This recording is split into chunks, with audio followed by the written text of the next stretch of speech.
Welcome to Saga Sphere. Come on, bestie. Let's the magic begin. चांदनी परी, एक कोरियाई कहानी। कोरिया के बर्फपोश पहाड़ों के दरमियान जहां लंबे लंबे सनोबर के जंगल और नदियों का मीठा पानी बहता था, वहां एक छोटा सा गांव आबाद था जिसका नाम था हानोलर, आसमान का गांव। ये गांव सुकून और खूबसूरती से भरा हुआ था। बिहार में गुलाबी चेरी के फूल बरसते, फिजा में सुनहरी खेत लहराते और सर्दियों में हर चीज सफेद बर्फ की चादर ओढ़ लेती। लेकिन इस गांव के बासियों के पास एक राज था। वो यकीन रखते थे कि एक चांदनी परी उनकी हिफाजत करती है। कहा जाता था कि जब भी खतरा करीब आता है, वो परी अपने शफाफ परों के साथ नमूदार होती और उसकी आवाज बांसुरी की तरह दिलों को सुकून देती। सालों से किसी ने इसे देखा न था, मगर कहानियां जिंदा थीं। इसी गांव में एक 11 साला बच्ची रहती थी जिसका नाम था सोही। इसके लंबे काले बाल 2 चोटियां बने रहते और आंखों में तजस्सुस छलकता। सोही अक्सर जंगल में अकेली निकल जाती, जादुई मखलूकात की तलाश में। एक रात जब चांद पूरे जोबन पर था, सोही ने आसमान की तरफ देखकर आहिस्ता कहा, चांदनी परी, अगर तुम वाकई हो तो मुझ पर जाहिर हो जाओ। हुआ ने जैसे कोई धन छेड़ी और सूखे दरख्तों पर बहार के फूल झूमने लगे। सोही ने रोशनी के झुरमट का पीछा किया। जुगनू उसके लिए रास्ता बनाते गए। जंगल के बीच एक चमकती हुई झील के किनारे वो रुक गई। वहां एक नन्ही सी परी तैर रही थी। इसके पैर शफाफ और तितली जैसे थे, जो कभी नीले तो कभी सुनहरी रंग में चमकते। लिबास बादलों जैसा नर्म और बाल चांदनी की मानिंद चमकदार थे। परी ने मुस्कुरा कर कहा, तुमने मुझे पुकारा हानोलर की बच्ची। सोही की आंखें हैरत से खिल गईं। तो तुम सच में हो चांदनी परी? परी ने सर हिलाया। मेरा नाम है हानोलिस्वे। मैं सदियों से तुम्हारे गांव की निगरानी कर रही हूं, लेकिन तुम पहली बच्ची हो जिसने मेरा नाम पुकारने की हिम्मत की है। इस दिन के बाद सोही और हानोलिस्वी की दोस्ती हो गई। हर चांदनी रात परी आती और इसे पुरानी दास्तानें सुनाती। ड्रैगन पहाड़ तराशते थे, दरियाओं में देवियों की हंसी बहती थी और सितारे कभी फूल हुआ करते थे जो देवताओं ने आसमान में लगा दिए। एक रात परी परेशान थी। इसके परों की रोशनी मध्यम हो चुकी थी। सोही, इसने सरगोशी की, पहाड़ों में एक साया जाग उठा है। गुमी हो, 9 दामोहे वाली लुमड़ी वापस आ गई है। सोही कांप गई। इसने कहानियां सुन रखी थीं कि गुमी हो औरत का रूप धार कर लोगों को बहलाती और उनकी रूह चरा लेती है। अगर गुमी हो पहाड़ पर काबिज हो गई तो तुम्हारा गांव हमेशा के लिए अंधेरे में डूब जाएगा, हानोलिस्वी ने कहा। लेकिन मैं क्या कर सकती हूँ? सोही ने खौफजदा लहजे में पूछा। परी ने एक सब्ज जवेहर वाला तावीज इसके गिले में डाल दिया। ये आसमानी मुहाफिजों ने बनाया था। ये तुम्हारी हिफाजत करेगा, मगर लड़ाई तुम्हें खुद करनी होगी। तुम ही वो बच्ची हो जिसे चाना गया है। अगली सुबह सोही रवाना हुई। इसने अपना हुनबोक कोरियन लिबास पहना, गुलाबी और सफेद रंग का सादा सा लिबास, कमर पर रिबन बंधा हुआ। इसने गांव वालों से कहा कि वो जड़ी बूटियां लेने जा रही है, लेकिन दरअसल वो बीकद्दू पहाड़ की तरफ बढ़ रही थी जहां पहाड़ का अजीम देव रहता था। रास्ता आसान न था। वो बहती नदियों पर पत्थरों को पकड़कर गुजरी, ढलवान चढ़ी और खिले आसमान के नीचे रातें गुजारी। हर रात परी उसके साथ रहती, जुगनुओं के जरिए रोशनी देती और हौसला बढ़ाती। बिलाखिर वो एक देव हैकल पथरीले दरवाजे तक पहुंची जिस पर ड्रैगन और फीनिक्स के कायनदे नक्श थे। हुआ में कदीम जादू घुला हुआ था।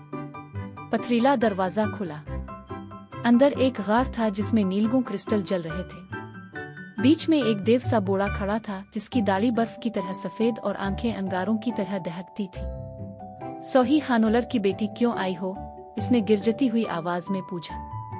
सोही ने अदब से झक कर कहा, ए अजीम देव, गुमी हो हमारे गांव को निगलना चाहती है। मुझे आपकी बरकत चाहिए ताकि मैं इसे रोक सकूं। देव ने गौर से इसे देखा। बहादुरी के दावे से कुछ नहीं होता। 3 इम्तिहान दूंगा, अगर कामयाब हुई तो तुम्हें ताकत दूंगा। पहला इम्तिहान, खौफ का इम्तिहान। सोही को एक अंधेरी गार में भेजा गया। दीवारों से खौफनाक आवाजें गूंजती थीं। इसके बदतरीन डर उसके सामने मुजस्सम हो गए। इसने दिल पर हाथ रखा और कहा, मैं झूठे साए से नहीं डरती। मेरा दिल रोशनी का है। साए गायब हो गए। दूसरा इम्तिहान, मेहरबानी का इम्तिहान। इसने एक जख्मी हिरन देखा जो कांटों में फंसा हुआ था। थकी होने के बावजूद इसने हिरन को आजाद किया, पत्तियों से जख्मों पर मरहम लगाया। हिरन एक नूरानी रूह में बदल गया और उसके आगे झुक गया। तीसरा इम्तिहान, कुर्बानी का इम्तिहान। इसे एक आईने के सामने खड़ा किया गया जिसमें इसके वालिदैन और गांव वाले दिखाई दिए जो इसे पुकार रहे थे, वापस आ जाओ वरना हम तुम्हें खो देंगे। सोही की आंखों से आंसू बहने लगे, लेकिन इसने आहिस्ता कहा, मैं अपनी जान कुर्बान करूंगी अगर ये सब बच जाएं। आईना टूट गया। देव मुस्कुराया और बोला, तुमने खुद को साबित कर दिया है, ये मेरी बरकत है। इसने इसे सोने की रोशनी में लिपटा हुआ बांस का आसा दिया। जब सोही वापस आई तो जंगल पहले ही साए में डूब चुका था। आसमान खून की तरह सुर्ख, दरख्त बिगड़े हुए और हवा में अजीब आवाजें गूंज रही थी। अचानक गुमी हो नमूदार हुई, एक औरत सफेद रेशमी लिबास में, सुर्ख आंखों के साथ। इसकी पुश्त पर 9 दहकते हुए दाम नाच रहे थे।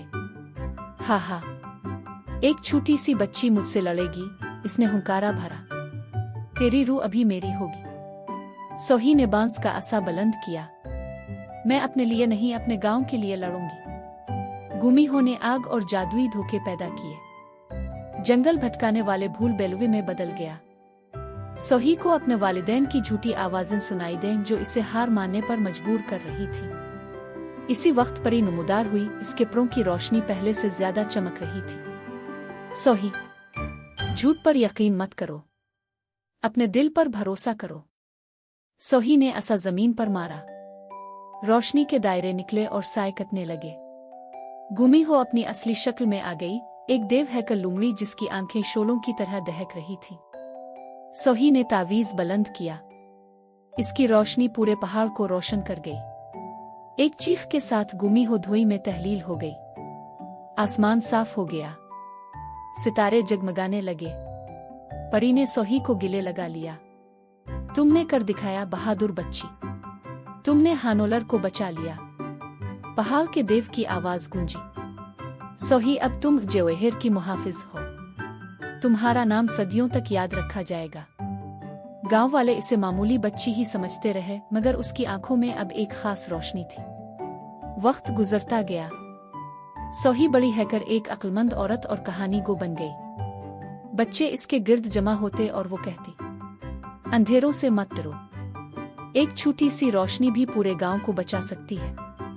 और हर पूरे चांद की रात लोग आसमान पर एक परी के परों की चमक देखते, जैसे अब भी सोही और चांदनी परी उनकी निगरानी कर रहे हो।